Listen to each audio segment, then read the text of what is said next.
Evelyn had always done her best to provide for her daughter, Olivia.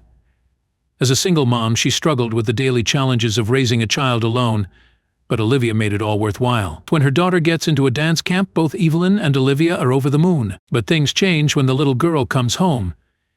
If there was one thing that Evelyn took seriously in her life, it was her role as a mother. All she wanted to do was provide the best for her daughter, Olivia. As a single mother, she grappled with the daily challenges that came with raising a child alone, but her sweet girl made it all worthwhile. Whenever she had a bad day, there was just one line that made everything better: "Mommy, I love you." Now, at 10 years old, Olivia's innate talent for dancing was blossoming and had even secured her a scholarship to a prestigious dance academy summer camp. "Darling," she told Olivia over ice cream one day, "dance camp is going to be incredible, but it means that we won't see each other for 3 months. Are you okay with that?" Her daughter smiled and nodded. "I'll be dancing, Mom," she said. The separation was difficult, but Evelyn consoled herself with the thought that her child was pursuing her passion. "I'll be fine, Mom," Evelyn told her mother, Maggie, over the phone. "And I know that Olivia is safe at camp." So when I signed her up, I was told the camp counselor in charge of Leave's age group would send weekly updates. "Well, you're braver than I am," Maggie chuckled. "I wouldn't have sent you away at 10 years old." "I know," Evelyn laughed in return, "but I've got to give my child wings. 3 months passed, and finally it was time for Olivia to return home. Evelyn spent the day baking cookies for her daughter's arrival, eagerly waiting for the bus to appear at the end of the driveway. "I can't wait," she muttered, as she decided to make a batch of cupcakes. 2. But the reunion wasn't as joyful as Evelyn had anticipated. From Olivia, something felt malicious, something felt very different. Her usually smiley and bubbly little girl was suddenly withdrawn and distant. The little girl didn't run into her arms, as she usually did every day after school. And even more, there was no enthusiastic recount of her camp experience. "Hey, sweet girl, how was camp?" Evelyn asked, bending down to hug Olivia. "I want you to tell me everything." "It was fine," Olivia replied softly, not meeting her mother's eyes. "Oh, of course," Evelyn's heart sank. But she couldn't be upset at her daughter, especially after not seeing her for so many months. "Maybe she's just exhausted from the trip," she muttered, as she walked into the house behind Olivia with her luggage. "She just needs a day or two to recover. And then she'll be fine." But over the next few days, her concern grew. Olivia was unusually shy, and she didn't hug Evelyn as much as before. "What's wrong, honey?" Evelyn asked her. "Why doesn't Mom get hugs anymore?" Olivia just shrugged her shoulders. Evelyn also noticed that Olivia's dollhouse went untouched, something that she loved more than anything. Things got worse when Evelyn's birthday came and went without the customary handmade card and song and dance routine from Olivia, which had been her tradition since she was 5 years old. "What is going on?" Evelyn asked herself one evening before bed. The final straw came one day when Evelyn noticed Olivia writing with her left hand. Olivia was right-handed and had been since the day she was born. She watched in stunned silence as her daughter continued writing effortlessly with her left hand. "Dear Lord, Olivia, who are you?" Evelyn whispered, her voice trembling. She rushed over and gently pulled Olivia's hair back, searching for the small birthmark behind her ear. This child looked exactly like her daughter, but she wasn't Olivia. "Who are you?" Evelyn asked gently, although fear ran through her veins. The girl's eyes filled with tears. "I'm Mia," she confessed. "Liv and I switched places at dance camp because we look the same. How could this have happened?" "Mia, where is Olivia?" she asked.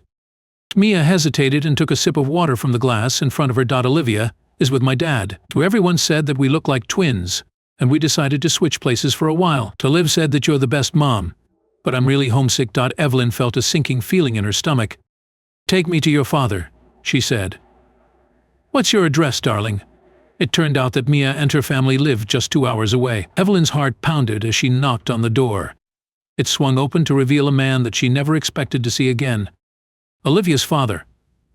The man who had disappeared moments after their daughter was born, moments after her twin sister was declared deceased at birth. "How could you?" she shrieked, looking at the ghost from her past. "Evelyn, Dylan stammered. "What are you doing here?" Finally, his eyes landed on Mia, standing behind Evelyn. Dylan stepped aside, revealing Olivia sitting on the couch, looking confused and scared. Evelyn rushed to her, hugging her tightly. "I'm sorry, Mom," Olivia said. tears streaming down her face as she clung to her mother. Turning to Dylan, Evelyn's fury unleashed. You have a lot to explain. Start now, she demanded. Dylan sighed, running a hand through his hair. After you gave birth, there were complications. You were unconscious, and the doctor told me one of the twins didn't make it and would be stillborn. But he was wrong. Both girls were healthy. You knew I was cheating on you, and my girlfriend at the time couldn't have kids. So you stole my child. You let me grieve for a daughter I thought I lost. I thought it was for the best, Dylan tried to explain, but his words sounded hollow, even to him. Girls, Evelyn barked. Pack your things. Mia, too. You're coming with us. The ride home was heavy with unspoken thoughts. Twins sat silently in the back seat, both overwhelmed by the truth that Dylan had revealed. Evelyn's mind raced with thoughts of the past and the future. She knew that she needed to confront Dylan properly and ensure justice was served. Come on, girls, Evelyn said. It's time for bed. The next morning, Evelyn called a lawyer and explained everything. I need help, Christy. This isn't okay. I need this to be made right. Oh, honey, Christy reassured her. Dylan's got another thing coming to him. Legal proceedings were set in motion swiftly. A few days later, she arranged to meet Dylan in a coffee shop, taking Christy with her for support. To talk, she said the moment he sat down. What's this about, Evelyn? Sheila asked. It's about the twins. How could you take my daughter and let me believe she was dead? Evelyn asked. It wasn't like that. I left one with you, he said stupidly. I thought it was for the best. For the best? This ends now. Then Christy stepped in, handing Dylan legal documents. Mr. Spencer, you're being served with a lawsuit for child abduction, fraud, and emotional distress. You will be facing charges, and we will ensure that justice is served. A few months later, he was found guilty and sentenced to prison. He didn't even try and defend himself after his girlfriend had left him due to financial issues. He barely coped with raising Mia. The twins were confused, that they were comforted by being together. I'm going to get you two some help, okay? Evelyn told them over dinner. You can speak to a therapist about how you both feel, and that's going to make a difference in how you feel. I promise. The girls smiled at their mother, holding each other's hands. Evelyn couldn't fathom how Mia felt. To be torn away from her father, to assume that her mother was a random woman, and to eventually discover that she had a sister who looked identical to her. And all of that at only 10 years old. I have to cherish this little girl more than ever, Evelyn told herself as she washed the dishes that evening. What would you have done? If you enjoyed this story, here's another one for you. Ivy, married woman and mom, struggles with her marriage because of her parents' fractured marriage. When her daughter reveals a secret, Ivy believes that history is repeating itself and that it's only a matter of time before her marriage falls apart too. But when the truth comes to light, Ivy isn't sure what to think. I was a child of divorce.